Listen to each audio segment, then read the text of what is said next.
Buenas tardes, estamos con Aníbal Fernández. Aníbal, gracias por estar compartiendo esta entrevista conmigo, que es parte de una investigación sobre la perspectiva de los medios de comunicación hoy en México desde periodistas e investigadores que abordan este tema. Aníbal, yo sé que tú conduces un programa en la revista Contralínea, pero además eres doctor en estudios latinoamericanos y has tenido un trabajo importante en investigaciones, sobre todo relativas a los procesos de, voy a resumir, de despojo en el mundo sobre temas, sobre recursos energéticos. Hoy tienes un papel en la comunicación muy importante en un programa que pasa de manera cotidiana y que atiende al interés de la coyuntura nacional. ¿Cuál ha sido tu experiencia de vinculación entre la investigación que has hecho, por un lado, en los estudios latinoamericanos y tu ejercicio hoy como periodista en México? Bueno, primero yo empezaría eh,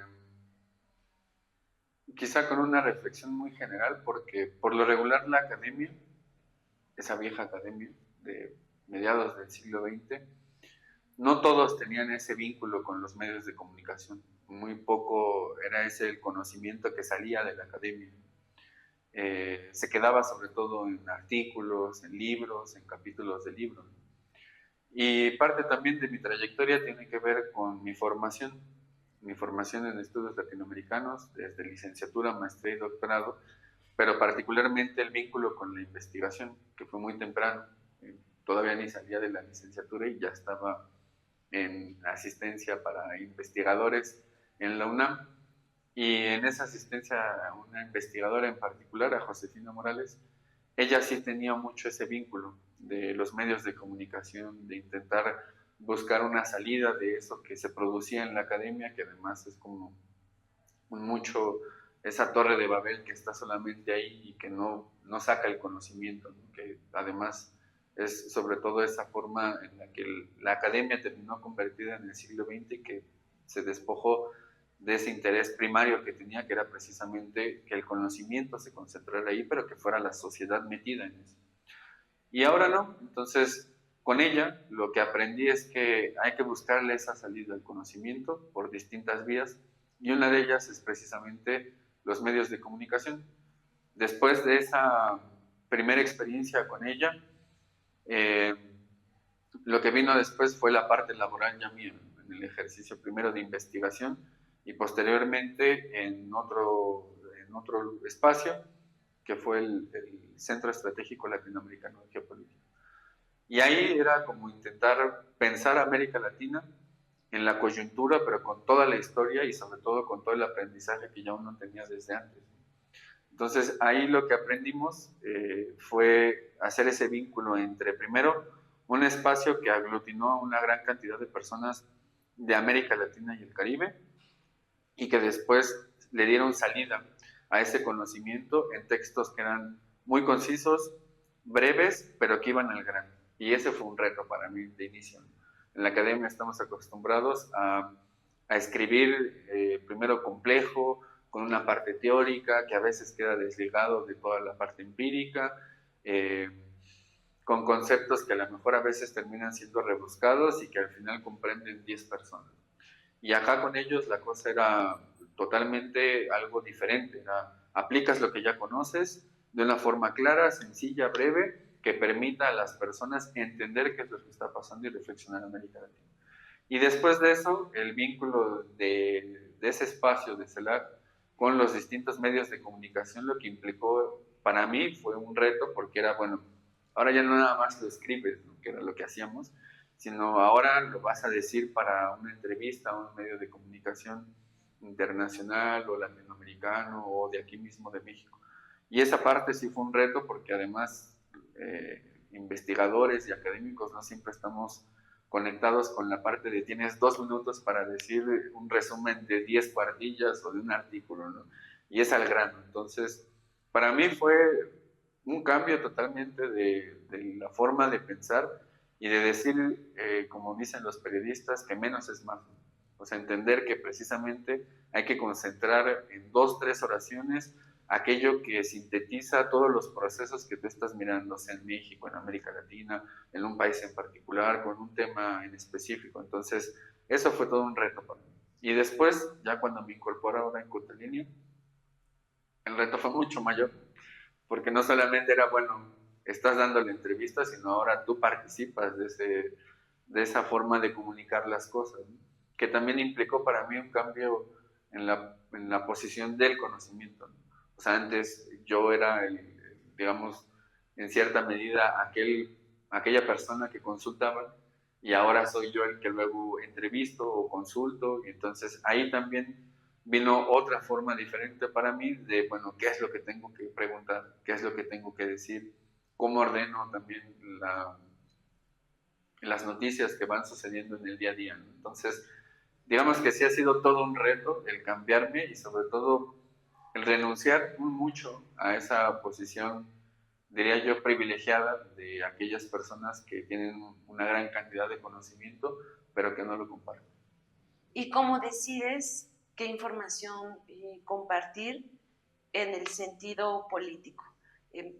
Estás diciendo, bueno, lo que hace que te comprometas también con la información o con otro tipo de producción que no es la académica, es un interés social, ¿no? De participación sobre la noticia.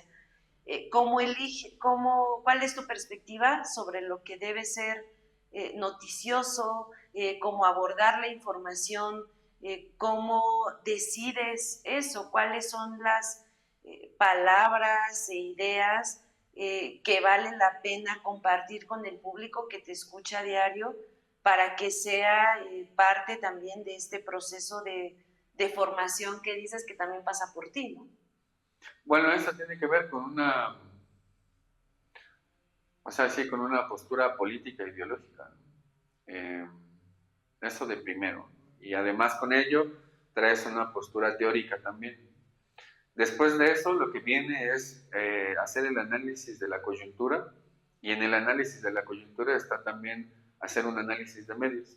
O sea, son tres cosas que van en paralelo. Y en el análisis de medios lo que uno ve es, bueno, qué es lo que están diciendo, cómo lo están diciendo, a qué le dan más peso. O sea, incluso, ya te lo digo ahora, pero en realidad eso no lo hacía antes, ¿no? Pero ya como uno se mete en la parte, incluso visto desde un punto de vista de economía política, como ya se mete en la parte de la producción de lo que implica un medio de comunicación, uno ya sabe cuánto tiempo le destinan a cada nota. Entonces, vas mirando, por ejemplo, a qué le destinan más tiempo, qué tipo de palabras usan los medios de comunicación por lo regular corporativos o hegemónicos para decirte una noticia a nivel internacional o una noticia a nivel nacional. Entonces, cuando uno ya tiene esos tres elementos, por lo menos, tú ya puedes decir en esa confrontación teórica e ideológica política, bueno, yo no voy a ser ese tipo de medio de comunicación que está reproduciendo ideológicamente una perspectiva de análisis para darle a la población un día a día de forma hasta velada o edulcorada qué es lo que está sucediendo en el mundo. Un claro ejemplo que yo creo que cualquier persona ahora lo puede notar es cuando hablan sobre el tema del genocidio. Hay gente que dice es un conflicto. Cuando uno analiza la palabra conflicto, uno piensa en dos ejércitos con una potencia o una fuerza militar igual que se están confrontando, y acá claramente no es esa la situación. Pero hay medios que reproducen todos los días, día, tarde y noche, ese tipo de noticias con ese tipo de palabras, y ocultan otra coyuntura y ocultan otro proceso que es mucho más complejo, que es precisamente el de genocidio. ¿Para qué lo harían? Bueno, desde una perspectiva teórica de izquierda, en amplio sentido, de izquierdas para ponerlo en plural, lo hacen para ocultar intereses corporativos, intereses mediáticos, intereses de reproducción de capital. Uno lo que ve ahora es, bueno, ahora, pero es desde hace 200 años y con mucha más potencia después de 1945, es que la reproducción del capital, por lo menos en Estados Unidos y a nivel internacional, porque están íntimamente relacionados, viene aparejado con el complejo militar industrial. La sociedad estadounidense, el gobierno estadounidense y la economía estadounidense están íntimamente vinculados a la reproducción de ese complejo militar industrial. que además tiene vínculos en la administración pública en Estados Unidos y por lo tanto, en un análisis económico, cuando la economía estadounidense entra en crisis, la forma de regular ese ciclo de capital es precisamente con el complejo militar industrial. Entonces, lo que requieren es constantemente estar haciendo guerras en distintos países y todo el tiempo. Entonces, uno lo ve después de 1945, con todo el periodo de la Guerra Fría, cuando termina la Guerra Fría en 1989-91, resulta que después del 91 hay más conflictos en el mundo que en la Guerra Fría.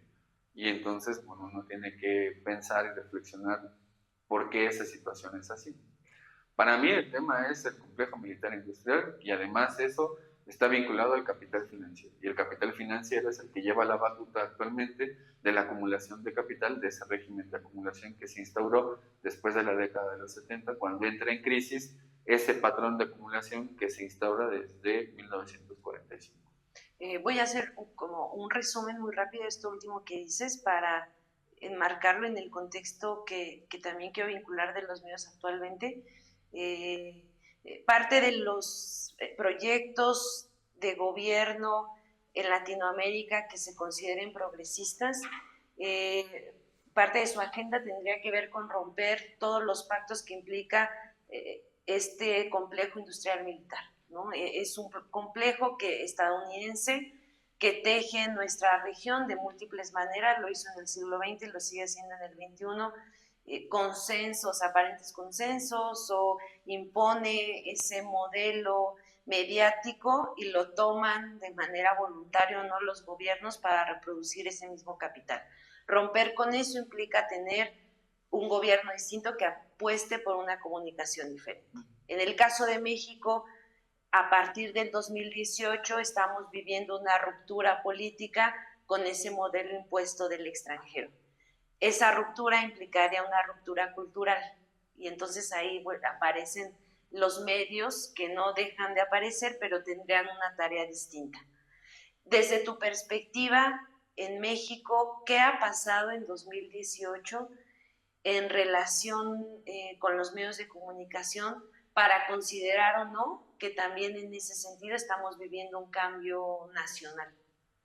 Bueno, esa pregunta es interesante porque implica reflexionar un antes y un después, ¿no? O sea, un antes del 2018, cuando, por ejemplo, algo que atravesó a la sociedad mexicana en los últimos 10 años, ¿no? Que fue lo de Ayotzinapa. La manera en que contaron Ayotzinapa los medios de comunicación y el cerco mediático que se estableció a partir de ello.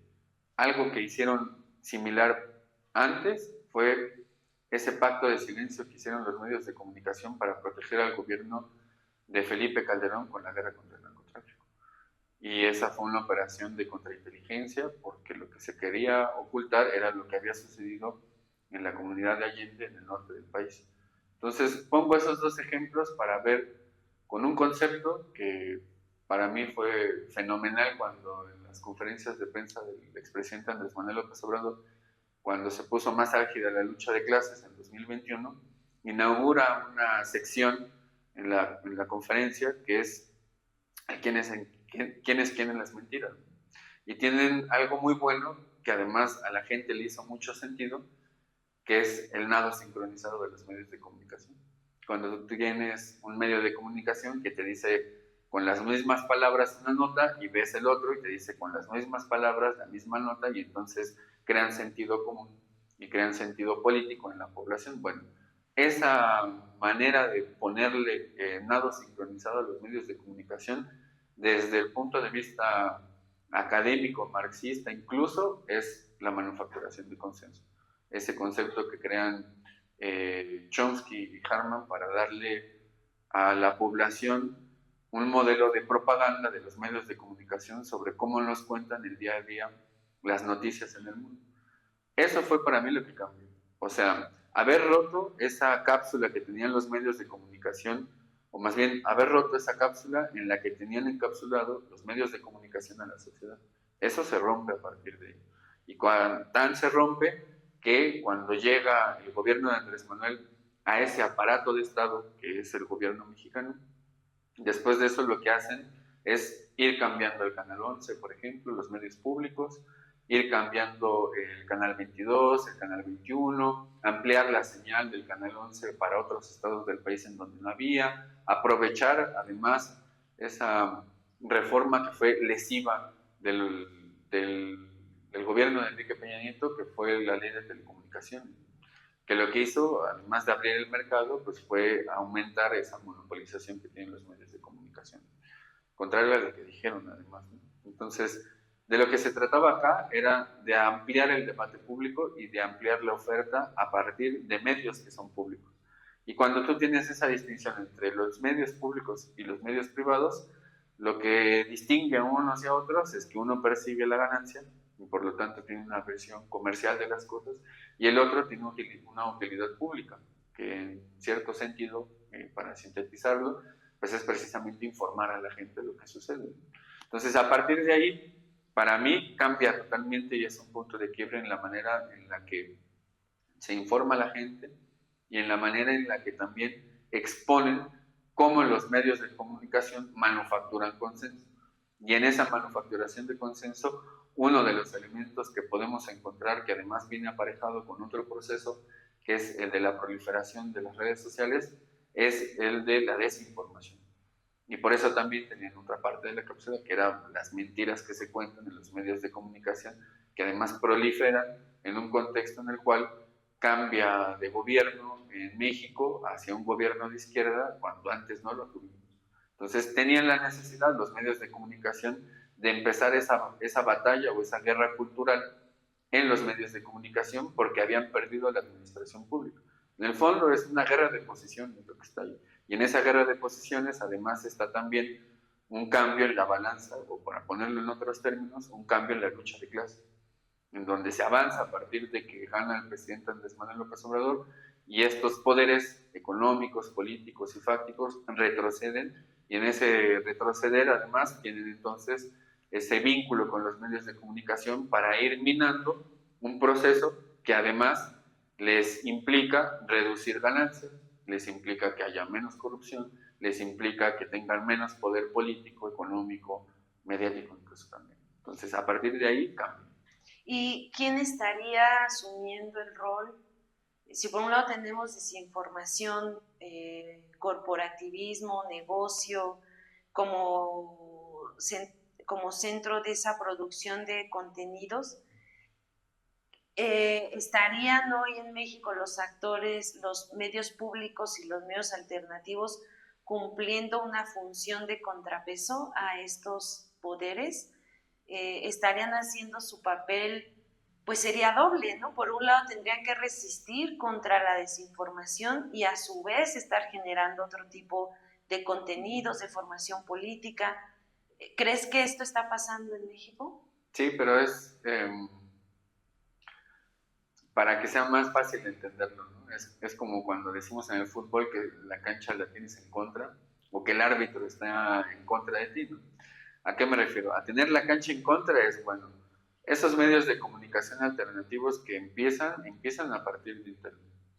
Y además aquellos que se aventuraron a hacer medios de comunicación no solamente escritos, sino que también son a partir de videos, ¿no? O de compartir ahora programas en Internet, pues es en una plataforma que además es corporativa, ¿no?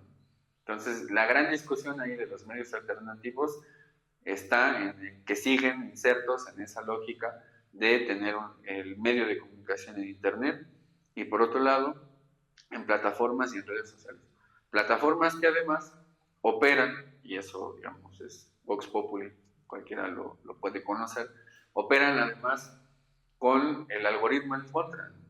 Y entonces si tú hablas de ciertas cosas, para volver con el ejemplo, si tú hablas de genocidio en Palestina, el algoritmo te va a tirar para abajo y va a posicionar otros. Entonces, a eso me refiero con esa parte de, bueno, tenemos la cancha en contra y el árbitro en contra.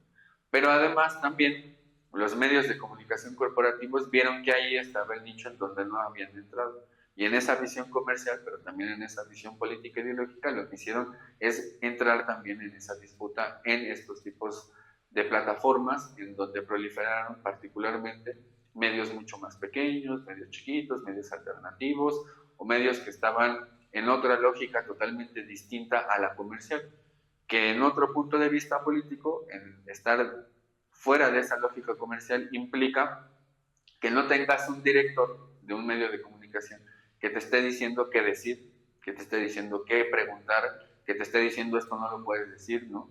El expresidente Andrés Manuel decía, bueno, pasan por el departamento de corte y confección. Bueno, en esa parte, los medios de comunicación corporativos siguen.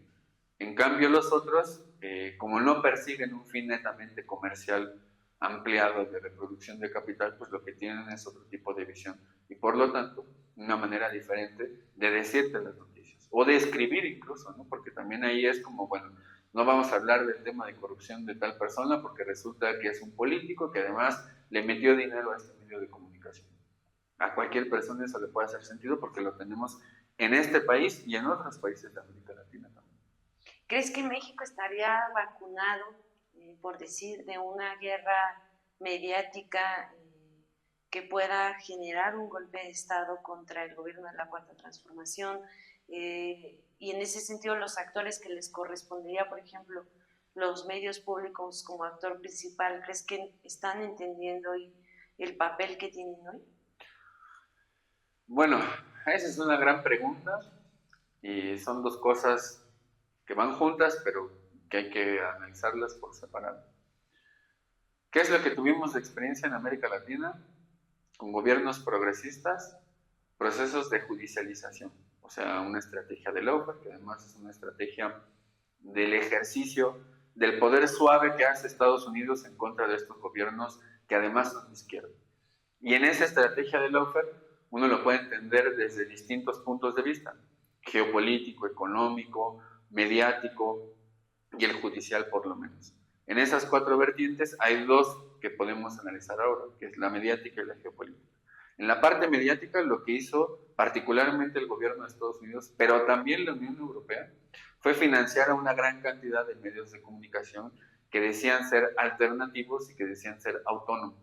Autónomos del poder político instituido, porque como el ejemplo que puse, se conoce y se sabe que hay políticos o incluso empresas que meten dinero a los medios de comunicación. En este sentido, entonces, se decían ser autónomos, se decían ser alternativos y libres, supuestamente. Esa estrategia ha implicado que haya una gran cantidad de dólares que fluyen, de financiamiento que fluye hacia medios de comunicación que además se apropian de algo que es un elemento poderoso que tiene el periodismo, que es precisamente el periodismo de investigación. Y ellos cooptaron esa parte del periodismo de investigación por un lado, y por otra parte cooptaron también la parte del combate a la corrupción.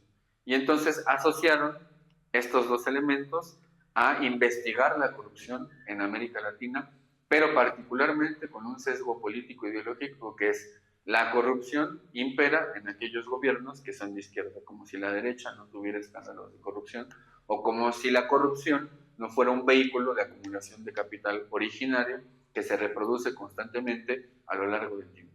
Entonces contaron esa visión de esa manera, a tal grado que el gobierno de Estados Unidos y particularmente la USAID y también la NEP financiaron a una gran cantidad de medios de comunicación a nivel internacional, pero particularmente en América Latina, en donde además ligan eso a una estrategia de anticorrupción o de lucha a la corrupción, por un lado, y por otro lado, a estrategias de poder suave, que lo que implica en términos llanos es tumbar a gobiernos de izquierda, hacer golpes de Estado por la vía blanda y cuando es necesario por la vía dura también, pero implicó ahí minar dos cosas. Uno, la base social que tiene un gobierno y por otro lado la legitimidad que tiene.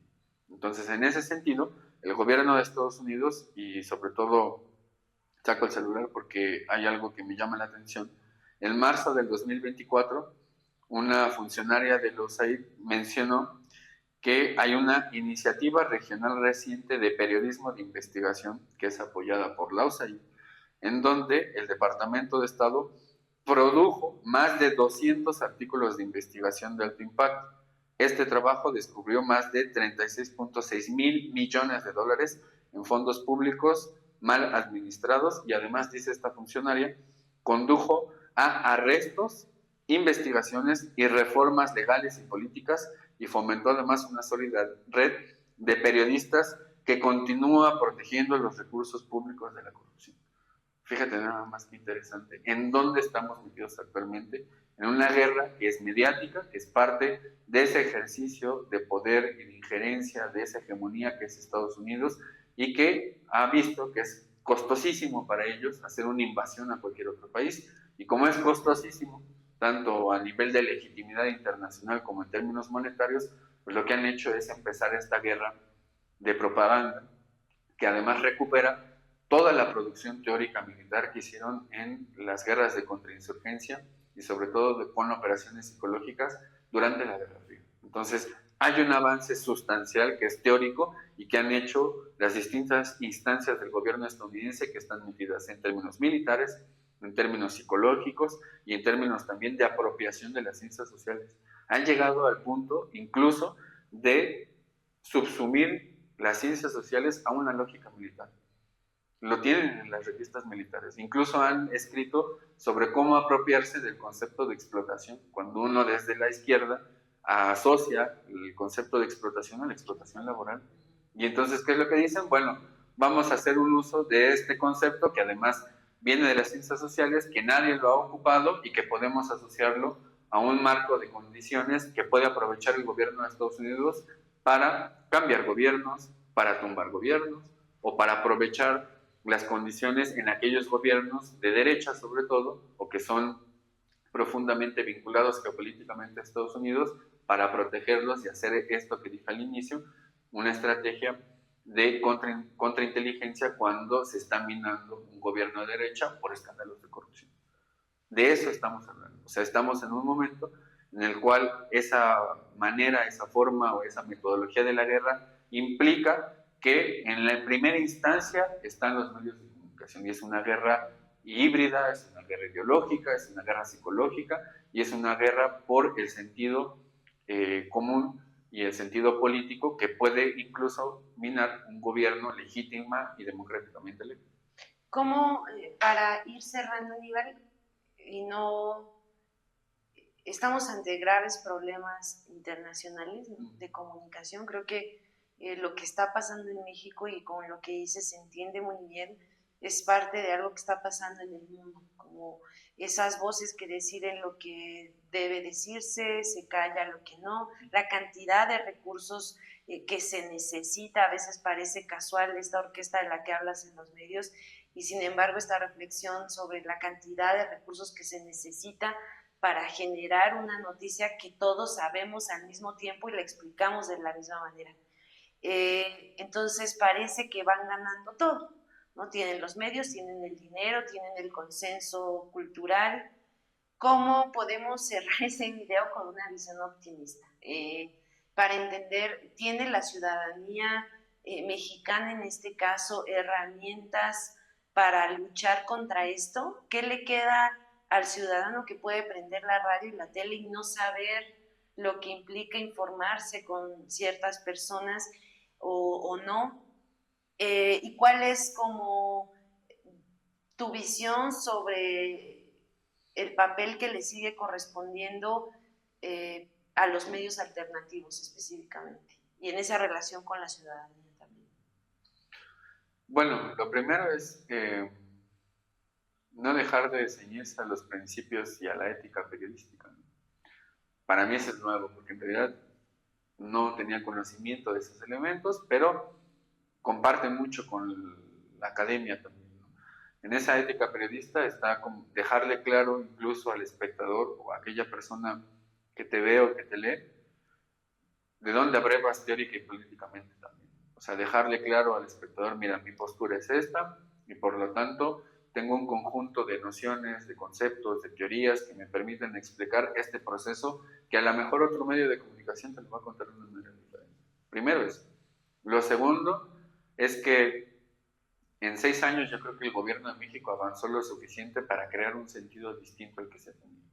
Y en esa configuración de un sentido diferente, lo que implica es que proliferaron bastante medios de comunicación alternativos que hacen un esfuerzo bastante considerable para poner en la agenda mediática y pública otro tipo de notas, otro tipo de noticias, formas distintas de contar las cosas. Por lo menos hasta ahí, yo creo que es algo positivo en el avance que se ha hecho. Y además, el mismo gobierno lo que ha avanzado es también en ampliar la oferta mediática de los medios públicos. Entonces, perder los medios públicos en este momento, para mí, es algo que no se puede permitir, que tendría que estarse dando la principal batalla ahí, porque además de que cuentan con una gran cantidad de recursos, tienen todo el aparato y la infraestructura para poder llegar a más población con otro tipo de contenido que antes no se tenía. Entonces, además de los medios alternativos, pequeños, medianos o incluso ya algunos grandes, está también el ejercicio del poder por parte del gobierno, de un gobierno de izquierda, de no soltar la mano a la parte mediática. Cuando se pierde esa parte mediática, va a ser muy sencillo que los medios de comunicación corporativos y hegemónicos entren. Y eso lo vimos en el caso de Ecuador, eso lo vimos en el caso de Brasil contra Lula. Les ganan el sentido, les minan la base social, pierde legitimidad un gobierno democráticamente electo y después lo tumban. Entonces, para mí, en la primera trinchera tienen que estar los medios de comunicación fomentando una visión distinta de cómo se deben de contar las cosas, y ahí vuelvo al inicio. El hecho de haber tenido una formación académica particularmente de izquierda, o al menos desde la economía o desde la crítica de la economía política, lo que implica es mirar de otra manera todos los procesos políticos, económicos, sociales, mediáticos incluso también. Y eso también incide en la manera en la que cuento o digo las noticias, o a lo que le pongo más atención o no, o incluso en el concepto. Cuando veo que una persona está mencionando algo y dice otra palabra, entonces yo digo, bueno, en realidad esa palabra se queda corta y tendremos que hablar sobre más cosas, y es esto. Y ahí es donde ya viene ese plus de los medios de comunicación alternativos en este caso. Algo que quieras mencionar antes de irnos, como que si te haya quedado ahí en la mente y que no te lo pregunté, o que te gustaría cerrar. Bueno, México ahora con el gobierno de la presidenta Claudia Sheinbaum debe de avanzar en ese sentido de ampliar la oferta mediática y de fortalecer los medios públicos, sobre todo frente a un gobierno como el de Estados Unidos con Donald Trump, que ha puesto como muy bien que le interesa no soltarle la mano a América Latina en el sentido injerencista, en el sentido de la reproducción hegemónica, incluso desde una visión de la doctrina Monroe, que ya lleva más de 200 años. Y tenemos un embajador en México que además es experto en operaciones encubiertas. Entonces, para mí, tener un embajador con esas características, con ser experto en operaciones encubiertas, haber sido asesor del Comando Sur, sí pone en alerta lo que pueda suceder en este sentido, porque invadir a México es costosísimo políticamente y económicamente, y además están vinculados y amarrados a una gran cantidad de procesos comerciales y económicos que son estratégicos para Estados Unidos. ¿Cuál es entonces la vía mediante la cual pueden incidir en jalarle la mano a un gobierno mexicano que intente cambiar totalmente la lógica nacional de industrialización, de política exterior, precisamente con los medios de comunicación, para minar, porque eso ya pasó? Entonces, en tanto hay un contexto histórico que te dice, mira, esto sucedió en otros países, y compartes una generalidad con esos otros países de América Latina, es probable o altamente probable que cuando el gobierno mexicano intente dar un saltito más en el avance de la recuperación de derechos, sea la vía mediática mediante la cual incidan para impedir o para minarle la base social que tiene el gobierno mexicano. Muchas gracias, Aníbal, por tu tiempo para esta entrevista. Gracias. Gracias.